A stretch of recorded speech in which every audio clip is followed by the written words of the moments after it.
Tonight, Alberta's Premier defends her decision to put separatism on the ballot. You have to be able to have the discussion so that you can talk about the merits, make a decision, and then move on. The pushback from many sides. It treats Albertans like they're idiots. They're kicking the can down the road. And the political tightrope for the Premier and the Prime Minister. Hundreds of January 6th rioters plan to seek compensation from the new $1.8 billion Anti-Weaponization Fund. It's going to be justice on this matter, one way or the other. The outrage, even from some Republicans. A late-night legend's final goodnight. This show, I want you to know and you to know, has been a joy for us to do for you. What the cancellation of The Late Show means for late night. From CBC News, this is The National with Erica Johnson. Thanks for joining us. Alberta's Premier is on the defensive tonight, answering harsh criticism from both sides of a fierce debate on the province's independence. Danielle Smith is firmly backing her decision to put a question about whether to vote on separating from Canada to a referendum this fall. While she will be campaigning to stay, she says there are thousands of Albertans who feel differently, and they must be heard. The Prime Minister is calling for national unity, saying Alberta is essential to building a strong Canada. We have complete coverage of the reaction, beginning with Julia Wong in Edmonton, on the backlash Smith is facing and how Albertans feel about being asked if they want to stay in Canada. Alberta Premier Danielle Smith defending her decision to send voters to the polls over the province's future and making clear where she stands. This is the ultimate policy debate, and that's what we're putting it forward as, is a policy question. Our policy is to remain in Canada. There's a group who wants to change that policy. This fall, Albertans will be asked, should the province remain in Canada, or should it start the process to hold a binding referendum on whether or not Alberta should leave the country? A referendum on a referendum. In this rural community, reaction is mixed. I love it. I'm so glad that, there's that opportunity. I don't agree with it. I don't even think that should be a question. I think it's great. I feel like Albertans are kind of getting the raw end of the deal within Canada. Polling shows the vast majority of Albertans want to stay in Canada, but a majority of UCP voters are in favor of separation. Now Smith is facing criticism from both sides.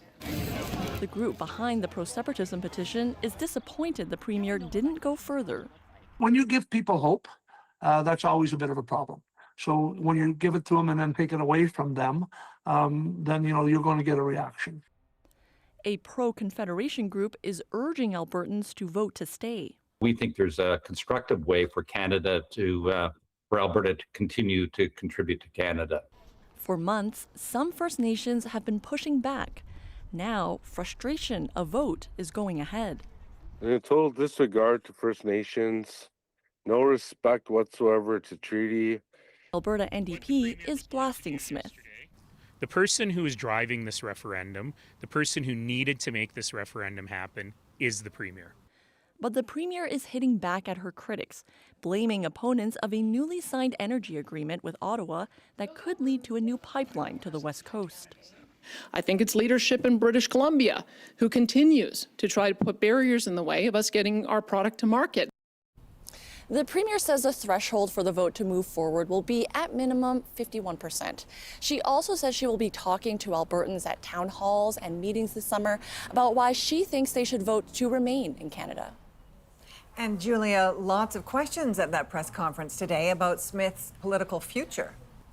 Yeah, Smith was asked a few different times about her job security as leader of the UCP, and she didn't really answer the question, but she did say several times she will accept the outcome of the referendum.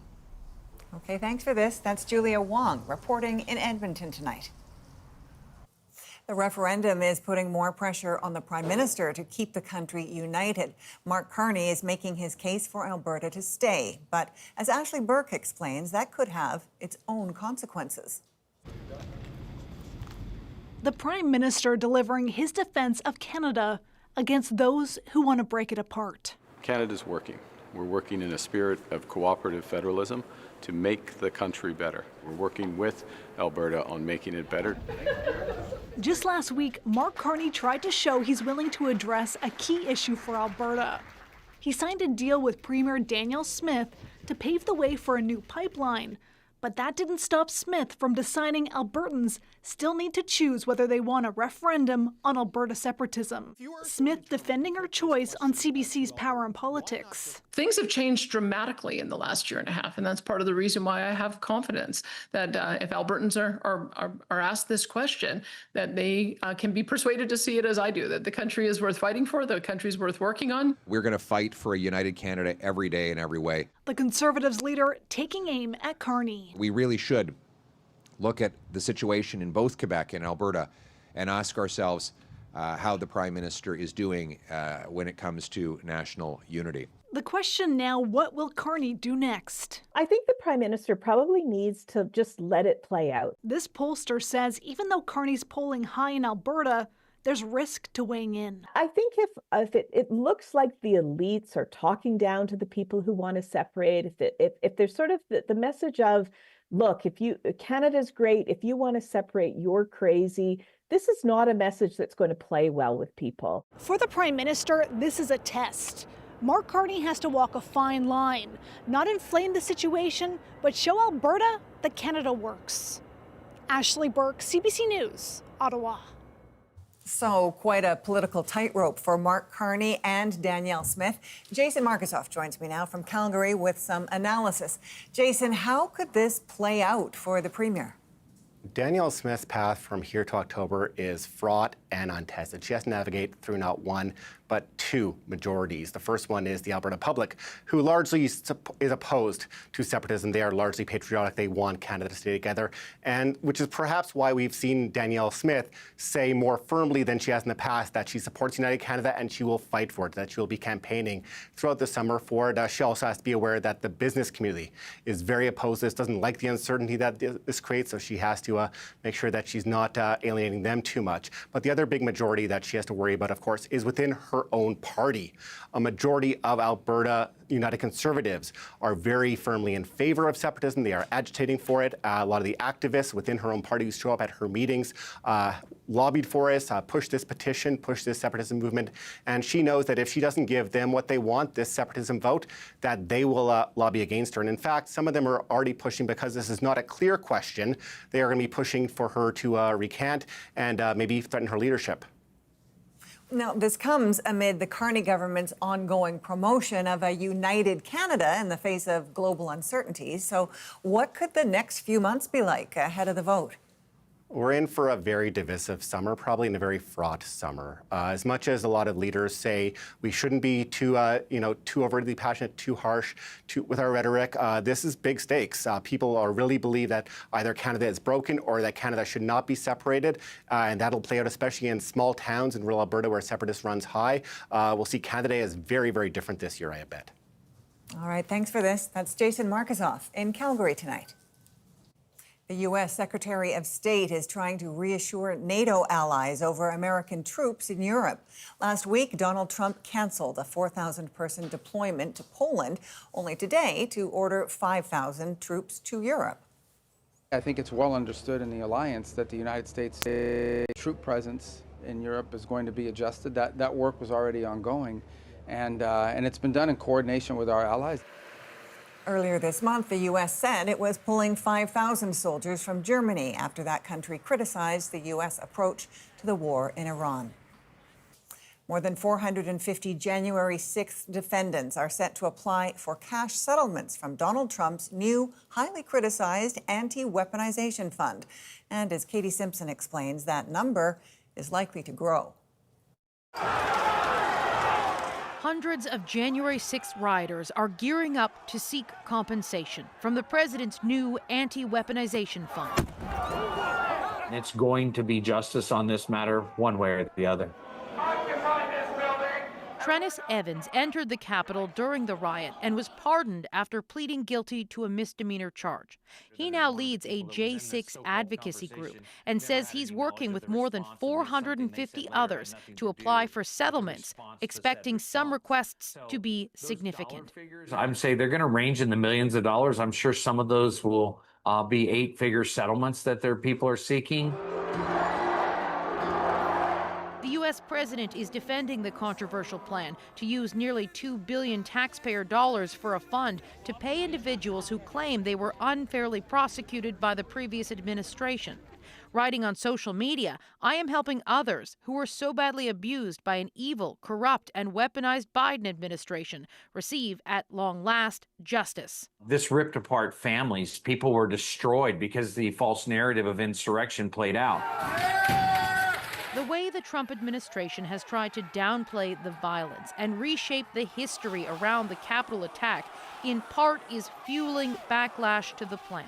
Americans didn't vote for a slush fund to bail out January 6th insurrectionists with felony convictions. These people, they should not be rewarded by the government for their attempt to overthrow the government. Even some Republicans, including Senator Mitch McConnell, are pushing back, calling it utterly stupid and morally wrong. Trump is largely ignoring the blowback. At a rally, he stuck to familiar attacks on opponents and made some new, unusual statements. I don't mind being called a brilliant, total tyrant dictator, but I don't want to be called dumb. Trennis Evans says on top of the hundreds of J6ers he's working with, he's aware of hundreds more working with other groups and lawyers. Katie Simpson, CBC News, Washington. We are now hearing from some of the hundreds of activists whose flotilla of boats was headed for Gaza until Israel rounded them up and deported them. Rafi Boudjikanian has the activists' accusations of abuse and Israel's response. A warm welcome for members of the activist flotilla bound for Gaza after days of detainment and some say much more. We were taken against our will onto an Israeli boat, Miriam Hajjal alleges. I was subjected to sexual violence, groping, hit and slapped. Hundreds of activists on dozens of boats set out 8 days ago, they say, to break through the naval blockade of Gaza and increase pressure on Israel to lift it. Israeli soldiers intercepted them earlier this week, detaining all aboard, including 12 Canadians. You're being kicked by military boots from all directions, punched from all directions. By the time you're asking what's going on, you're on the floor or your head is being banged against the wall. Montreal's Ihab Latayev says he and others were held on Israeli military vessels, severely beaten and then taken to a port prison.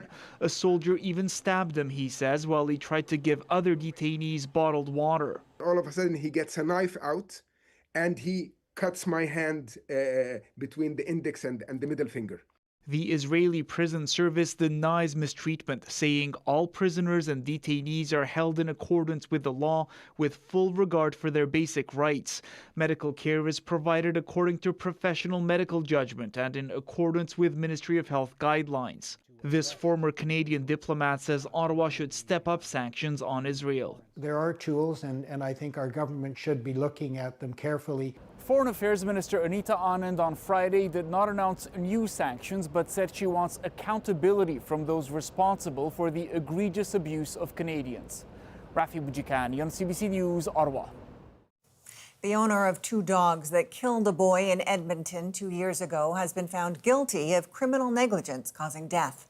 The judge said Crystal McDonald could have done more to protect the boy staying in her home. The court heard that 11-year-old Cash Grist was killed by 2 cane corsos while visiting his father, who lived with the owner of the dogs. A BC man has pleaded guilty to what's being called Canada's largest prosecuted voyeurism case. As Leon Young reports, hundreds of women and girls were secretly recorded on Vancouver Island over more than 6 years. At beaches on Vancouver Island, inside change rooms, and even through home windows, more than 650 women and girls were secretly filmed by this man, Yin Young Derek Chan. Thursday, he pled guilty in what police are calling the most prolific case of voyeurism ever prosecuted in Canada. Our investigators are still taking proactive measures to identify and reach out to the victims. Obviously, there's hundreds of victims that have not been identified. So far, 40 victims have been contacted by police. They say from 2017 to 2023, Chan used a phone camera to film women and girls in various states of undress. It's even hard to understand, the magnitude of the crimes. And this anti-violence advocate says this case is especially violating because the women and girls were completely unaware. They're walking around in public spaces where they expect privacy and they don't have it. And so when something like this happens to them, it really impacts you for the rest of your life. She says Canadian laws need to keep up with technology. Chan, a 39-year-old delivery driver with a history of similar convictions, uploaded the images he filmed online. Our investigators have been taking steps to have that content removed. That process is very challenging. As many of us know, scrubbing the internet is virtually impossible. This legal expert says Ottawa needs to introduce an Online Harms Act quickly. Regulating platforms to make to create more responsibility to take down images immediately when notified that images like this have been shared on a platform. Chan has been sentenced to 4.5 years in prison and 20 years on a sex offender registry. Questions remain, though, about exactly how he filmed his victims and where he distributed those images. Leanne Young, CBC News, Vancouver. The World Health Organization says the risk of Ebola is now very high in the Democratic Republic of Congo, with nearly 750 suspected cases and at least 177 deaths. Canadian officials say the risk in this country is low.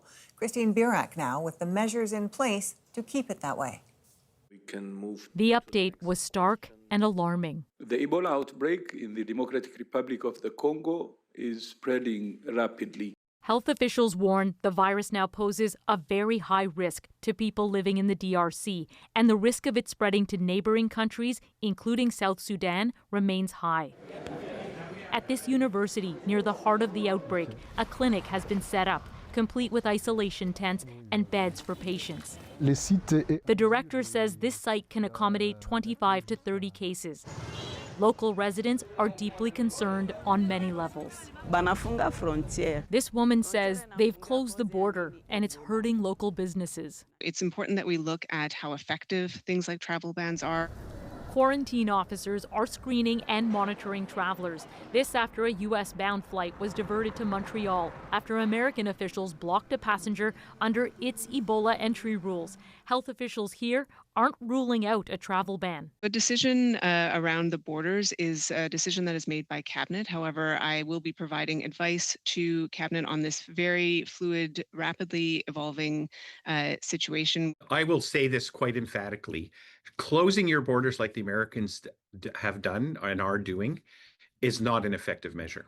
Experts say travel bans may slow the spread, but only briefly, as people can bypass them and quietly carry infection. Screening, testing, and 21-day monitoring for symptoms can be more effective. In Ontario, a sick traveler was tested and kept isolated until Ebola was ruled out. If you're checking in with them either every day or every second day, you can actually get that direct communication. Health officials stress Ebola isn't spread casually. It takes close contact with someone who's sick. And that's why screening is being stepped up, with quarantine officers assessing travelers in major Canadian airports and only testing if they show symptoms. Officials also say global coordination will be key to catching cases early. Christine Birak, CBC News, Toronto. Canadians continue to pay more for beef, a lot more. They're up about $10 a pound. So it's a pretty big increase. What's driving prices higher? Next. Stephen Colbert signs off from The Late Show for a final time. This show, I want you to know and you to know, has been a joy for us to do for you. We look into the future of late-night television. Plus, a young Montreal Victoire fan gets the shock of a lifetime. Laura Stacey came and then passed me the stick. His reaction in our moment. We're back in 2.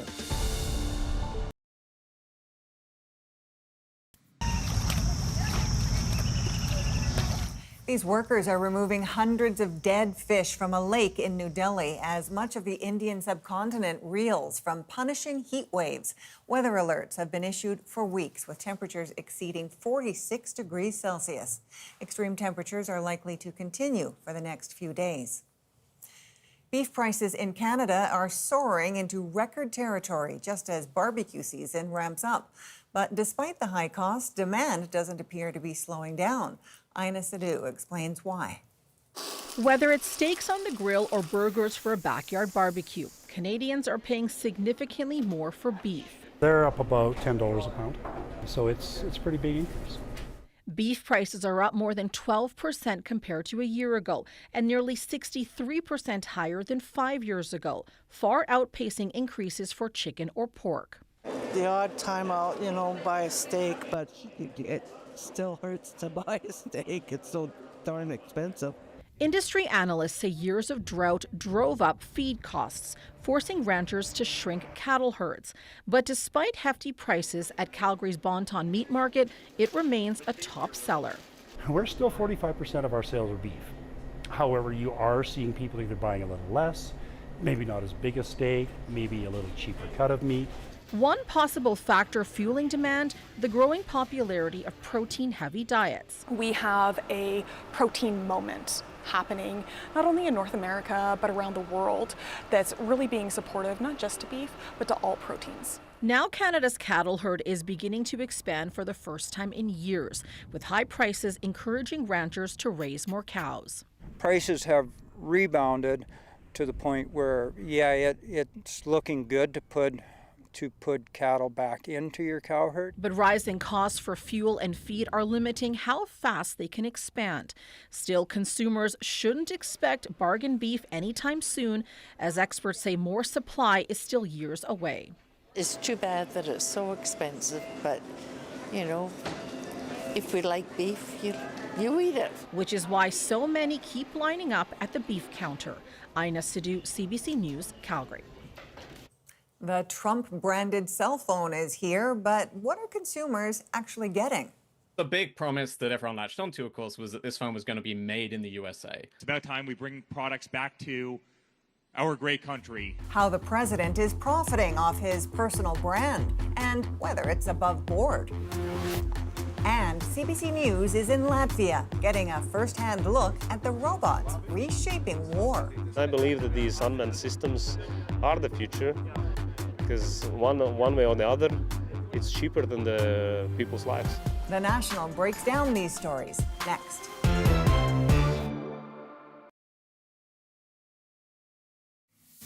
It's an American institution. I mean, it's a place where broadcast journalism was born. Nearly a century of broadcast history came to an end Friday evening when CBS Radio News aired its final program. The service ran on about 700 affiliate stations. CBS executives cited the rise of social media as a source of news and what they called challenging economic realities. CBS has also put an end to The Late Show with Stephen Colbert. Thursday night's finale included plenty of shots at the show's cancellation, which many see as a move to silence a frequent critic of Donald Trump. Griffin Yeager looks at what it all means for the late-night format. This show, I want you to know and you to know, has been a joy for us to do for you. Stephen Colbert said his final goodbye after 11 seasons. Thanks for being here, and let's do it, y'all. The Late Show launched 33 years ago under David Letterman, but Colbert punched up the pointed satire. There's not many performers out there who have his track record for holding up a mirror to American society and the political establishment. The network will be ending The Late Show in May. CBS said the move was purely financial, but the announcement came just days after Colbert criticized CBS's parent company for settling a lawsuit with U.S. President Donald Trump. Fans outside think it was politics. I think it's really sad that that is what's happening in our country right now. Trump posted, "Thank goodness he's finally gone," and others of even less talent to soon follow. As a parting gift, 2 of Colbert's late-night bros ran repeats against his finale. Someone has to survive for the president to be mad at. So what does this all mean for the format's future? I'm not being replaced. This is all just going away. Byron Allen's Comics Unleashed, not known for politics, will fill the slot. Experts say the format isn't dying, it just needs to pivot. Majority of people do not watch television when it's broadcast. Many fans already get their late night fix the morning after. The Late Show alone boasts millions of online followers. It was a genre designed for TikTok. Decades and decades and decades before TikTok even existed. It's completely modular. You can chop it up. The catch? Where the money goes, says this critic. I think these late night shows are going to have to figure out new sources of revenue or new ways of reaching viewers beyond just taking their content and throwing it on YouTube and letting Google make most of that money.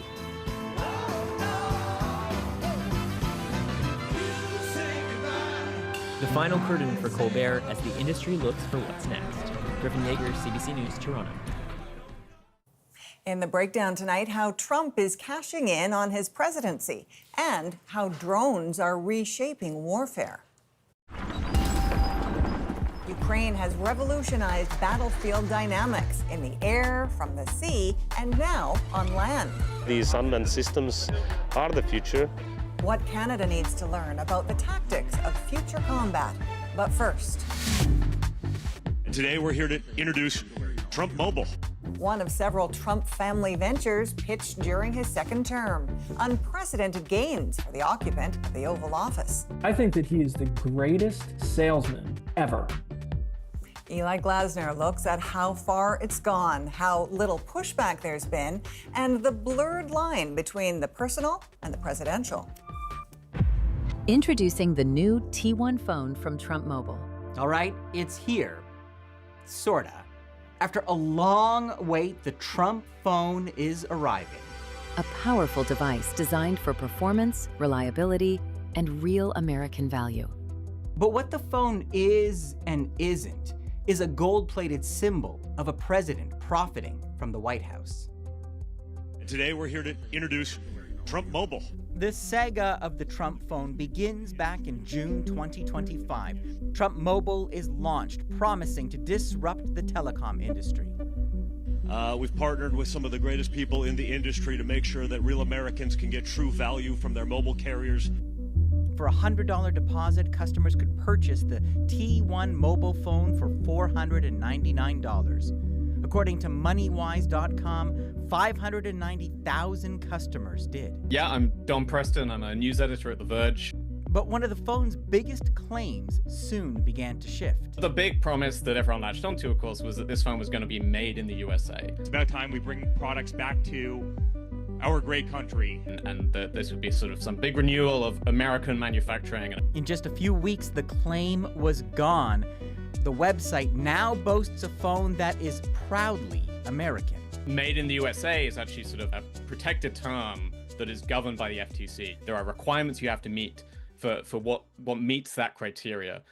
As customers waited and waited for their phones, Trump Mobile updated their terms of service. People spotted that this had a lot of, maybe you'd say overly cautious legal boilerplate.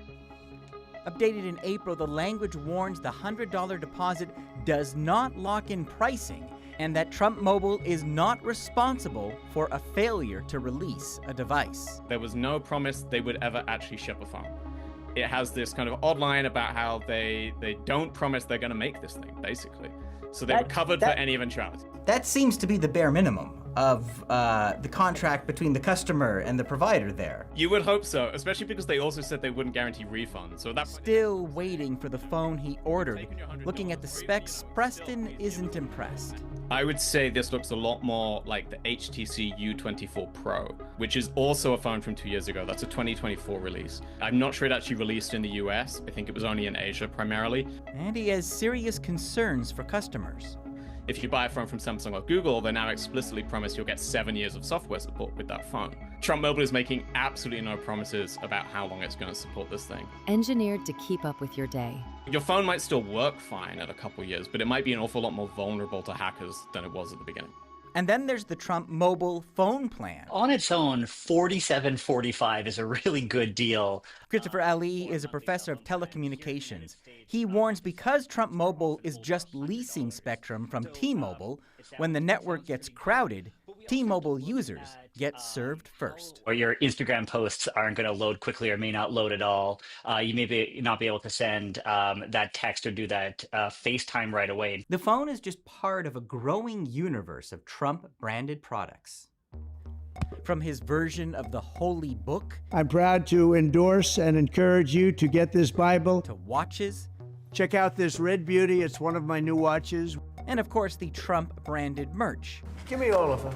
Available from the Trump gift shop, located conveniently in the White House. I think that he is the greatest salesman ever. Dan Alexander is a senior editor at Forbes. Time and time again, he has shown that he's able to find markets, able to find products that people will buy, that a lot of people scratch their head about. He says while Trump wasn't as aggressive about profiting from the presidency in his first term, that changed as the second election approached. He also is able to reset his business and say, okay, so that first time that I was president, I actually didn't make, I tried to, but I didn't make any money on this whole thing. Now I can reposition to ensure that I make a ton of money on what's the greatest branding opportunity that the world has to offer. So you're saying, Dan, we had Project 2025, but we also had Project Trump. And he made changes to get ready. That's a great way of putting it. And if you want evidence for this, it's pretty clear. So, right before the election, he starts setting up World Liberty Financial, and nobody really pays any attention to it. Big news, the World Liberty Financial token sale is now live. And then he wins, and all of a sudden, tons of money flows into it. And the way that one was structured is that of the money that goes in from selling their coins, the first like $15 million or so stayed in the project. And then after that, everything got split up. Donald Trump ends up personally getting a little bit more than 50% of the money that people are putting in. While the president's spokesperson says everything is above board. The president is abiding by all conflict of interest laws that are applicable to the president.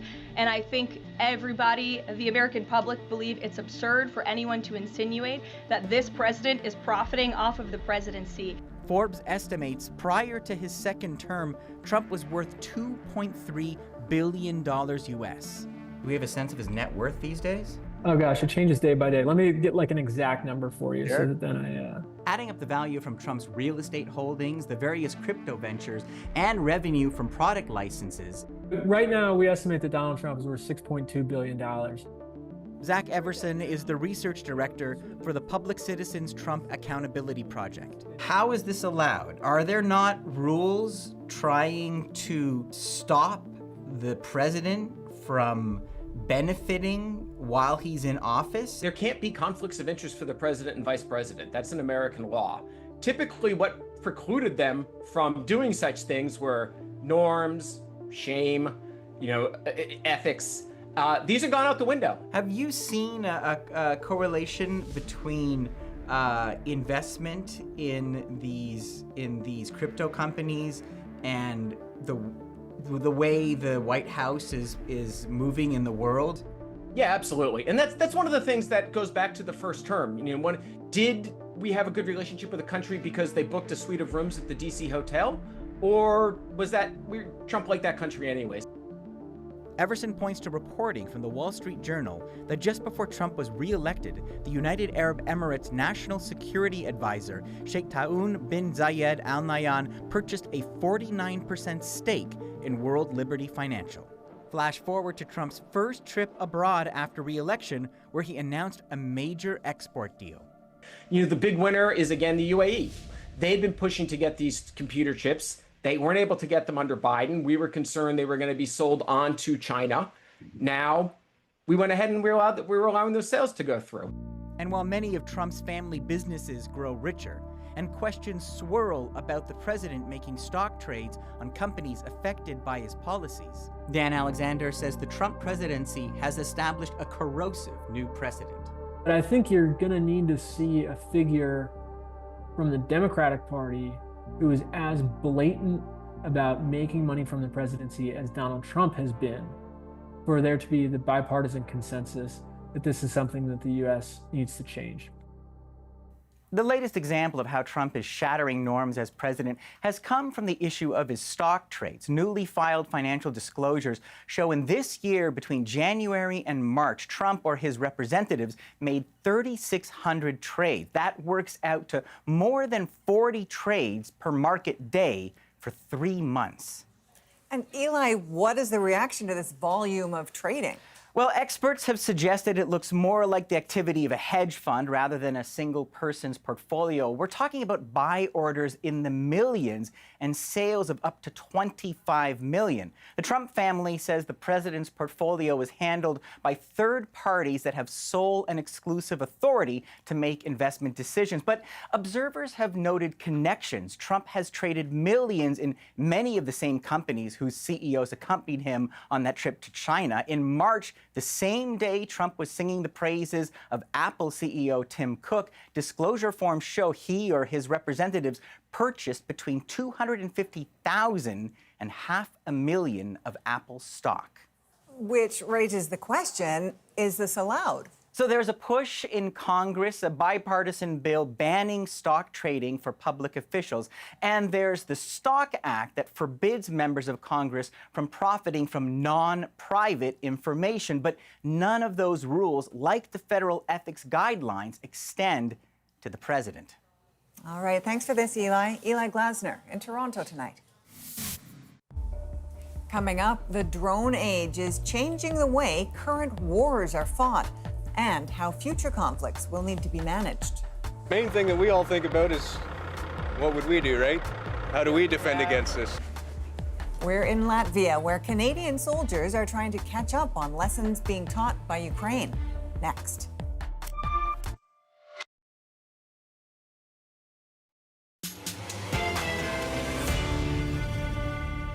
Ukraine's robot army is rewriting war manuals and tactics for land warfare.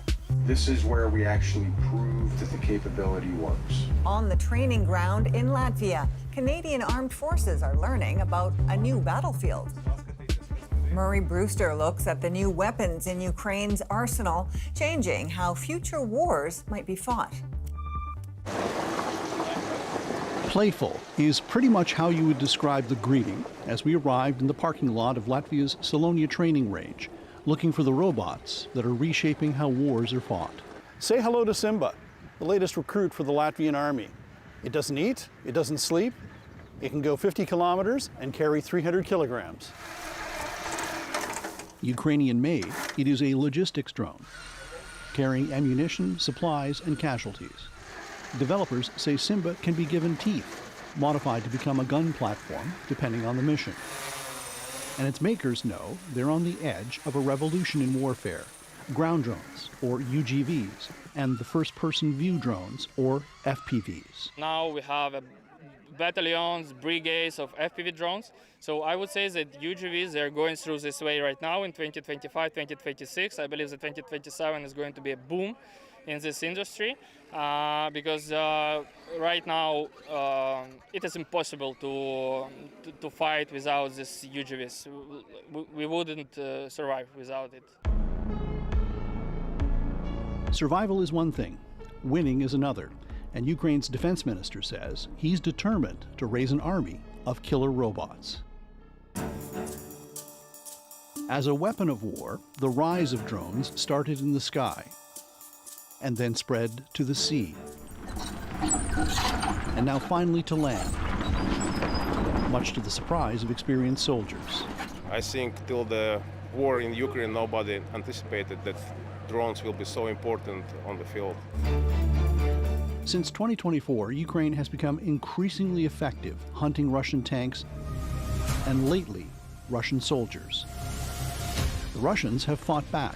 Social media has been flooded with images of this new kind of warfare. And watching the horror, Canadian soldiers on the front line of NATO's Latvia deterrence mission. I think it's definitely something that a lot of people are seeing. Obviously, it's all online everywhere. What do you? I mean, if you're watching like ISR videos from Ukraine, what are you taking away from that? Mainly how dangerous they are, for sure. Yeah. For sure. How much of a threat, different things. The main thing that we all think about is, what would we do, right? How do we defend against this?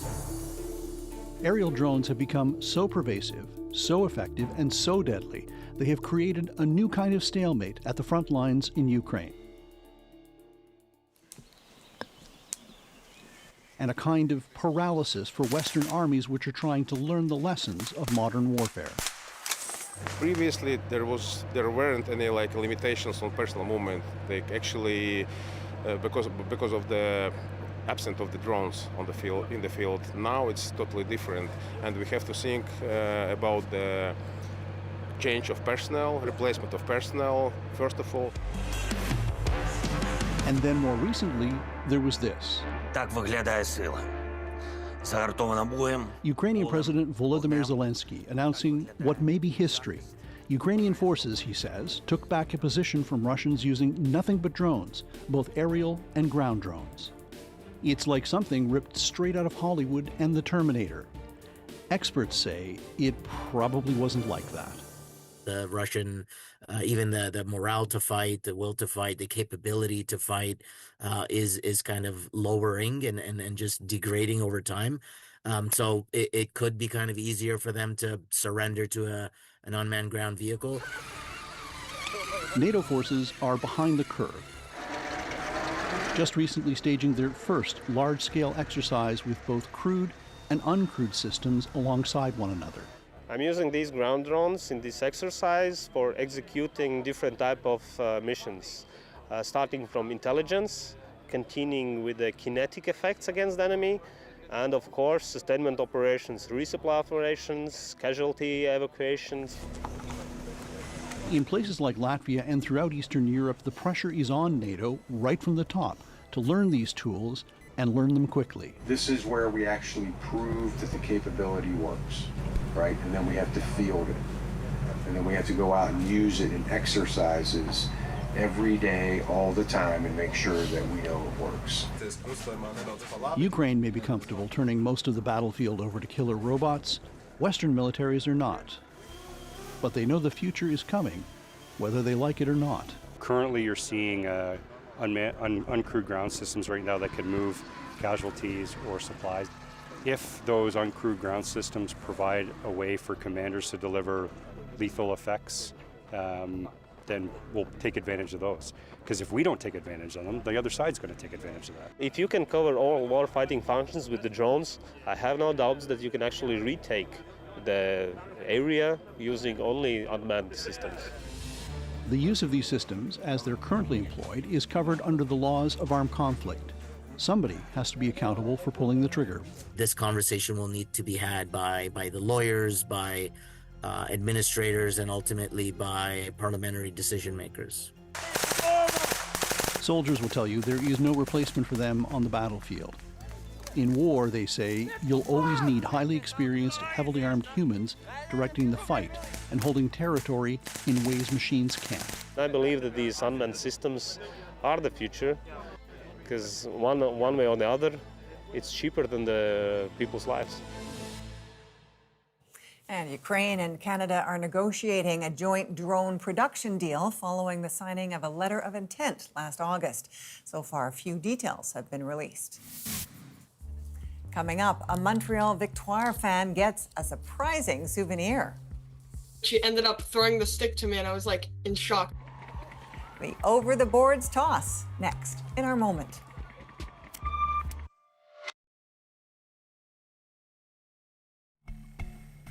You're looking at 13-year-old Winston Perrier and his mom. The two are Montreal Victoire super fans. They were lucky enough to watch their team defeat Ottawa to win the Walter Cup. What they weren't expecting was a special keepsake. Player Laura Stacey tossed her stick to Winston. So tonight, that makes our moment. To the 2025-2026 season in the PWHL. Laura Stacey came and then tossed me the stick. So when the game ended, Montreal has won their first Walter Cup. Me and my mom were kind of cheering. We were celebrating. We stuck up our signs on the glass, and everyone was throwing their gloves and everything up. She's one of my favorite players. I had it on my sign. She ended up throwing the stick to me, and I was in shock. It has like Laura Stacey's name right here. I couldn't really believe it. The first goal was like from Abby Rock, and it was like we were all celebrating, and it was assisted by Laura Stacey and Pune. So she got an assist that game, and it was the game-winning stick. It was game 4. So Montreal had like 2 wins already, and the Ottawa Charge won like the last one. So if they were to win this one, it would have tied it up. She's like a gold medalist in the Olympics, so it's really awesome to have a gold medalist stick. I felt like it was a dream. Now, no surprise, Winston says he is not planning on selling that stick. He's going to hold on to it forever. And in fact, he says his big hope when he and his mom were watching the warm-up was that one of the players would toss him a puck. He never dreamed he would get the stick of one of his favorite players. Now, that's a memory. From all of us at The National, thank you for being with us. I'm Erica Johnson in Vancouver. Take care.